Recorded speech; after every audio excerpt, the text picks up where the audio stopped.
Manchester ইউনাইটেডকে বিদায় জানালেন old ট্রাফোর্ডের কিংবদন্তি ক্যাসিমিরো। একসময় জেমি কারাগারের মতো তথাকথিত ইংলিশ ফুটবল পণ্ডিত ক্যাসিমিরোকে নিয়ে বলেছিল, ফুটবল তোমার থেকে বিদায় নেওয়ার আগে তুমি ফুটবল থেকে বিদায় নাও। কিন্তু সেই ক্যাসিমিরো দেখিয়ে দিলেন তিনি ফুরিয়ে যাবার নন। কথা দিয়েছিলেন ইউনাইটেডকে নিয়ে চ্যাম্পিয়ন্স লিগে যাবেন। ক্যাসিমিরো তার কথা রাখলেন। পরবর্তী সিজনে ম্যানচেস্টার ইউনাইটেড চ্যাম্পিয়ন্স লিগ খেললেও থাকবেন না ব্রাজিলিয়ান এই লিজেন্ড। বিদায় বললেন ওল্ড ট্রাফোর্ডকে।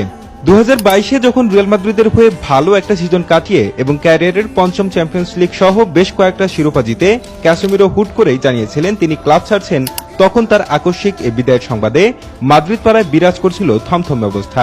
ভক্ত থেকে স্বয়ং কার্লো আনচেলত্তিও এটা মানতে না পেরে কেঁদেই ফেলেছিলেন। এমন আকস্মিক বিদায়ে ছিল না ভক্তদের থেকে শেষবার সম্মানটা নেওয়ার সময়টাও। 72 মিলিয়নে পাড়ি জমিয়েছিলেন ইংলিশ ক্লাব ম্যানচেস্টার ইউনাইটেডে। তৎকালীন Manchester United coach Erik ten হ্যাগের অধীনে শুরুটাও হয়েছিল দুর্দান্তভাবে। সতীর্থ হিসেবে ফিরে পেয়েছিলেন পূর্বের সেই ক্রিস্টিয়ানো রোনালদো সহ বেশ কয়েকজনকে।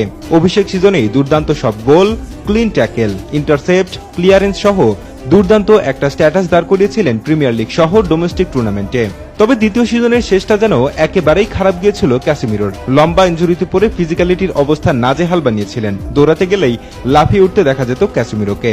ম্যাচেও পড়তো এটার প্রভাব। সেই সাথে সিবিতে খেলার কারণে যেন ভুলের পরিমাণ আরো বাড়তে শুরু করেছিল ক্যাসিমিরোর। বল ক্লিয়ার করতে না পারা, ড্রিবল পাস্ট হওয়া সহ ভুলভাল ট্যাকলিং এর খেসারত প্রায়শই দিতে হতো ইউনাইটেডকে।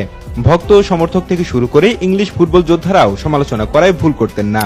এত সমালোচনার মুখেও ওল্ড ট্রাফোর্ডে দাঁড়িয়েছিলেন ক্যাসিমিরো। মিডিয়ায় বলেছিলেন, আমার সময়টা ভালো যাচ্ছে না, তবে খুব শীঘ্রই আমি ফিরব এবং ইউনাইটেডকে আবার উচ্চ পর্যায়ে নিয়ে যাব। তার সেই কথাকে নিয়ে ঠাট্টা করেছিল সমর্থক সহ ইংলিশ সাংবাদিকরা। কিন্তু ক্যাসিমিরো যেন ঠিক সেটা প্রমাণ করলেন।